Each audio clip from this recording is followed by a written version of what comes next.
I still love an old-fashioned library, where information meets inspiration, and the inquisitive mind can find nourishment and the seeds of creativity and scientific discovery. The Harry Elkins Widener Library at Harvard University, with its 10 levels and 3.5 million volumes, is endlessly stimulating. But my favorite lies on the other side of the Atlantic. While I was attending a conference at the Royal Society in London, my colleague and friend Sir Mike Brady arranged a tour of the Society's library for several of us attendees. This library houses some of the most extraordinary handwritten gems in the history of science. Isaac Newton's manuscripts, including drafts and notes related to his groundbreaking work in mathematics, physics, and astronomy. Charles Darwin's early ruminations on his theory of evolution by natural selection.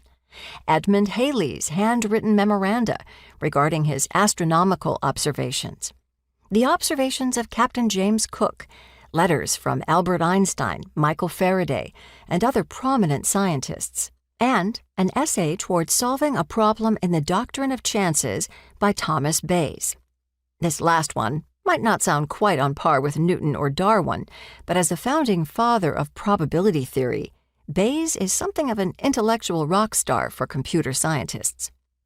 The archivist even brought out a first edition of Newton's Philosophiae Naturalis Principia Mathematica, in which the famed scientist and mathematician introduced his version of the calculus. This was a singular experience.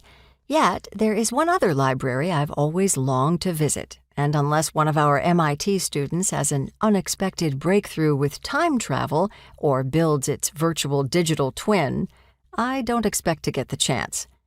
I would like to explore the Great Library of Alexandria, the central repository of human knowledge in the ancient world.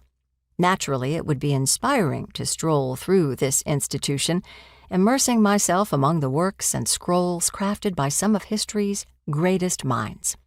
I'd like to study a manuscript or two and engage with the scholars of the time. Yet, I'd also like to visit for a very particular reason. I'm very curious about how they organized all that knowledge. Neither the card catalog nor the Dewey Decimal System had been invented. How were the scrolls arranged and stored? Who was allowed to read them? And how did one go about requesting access?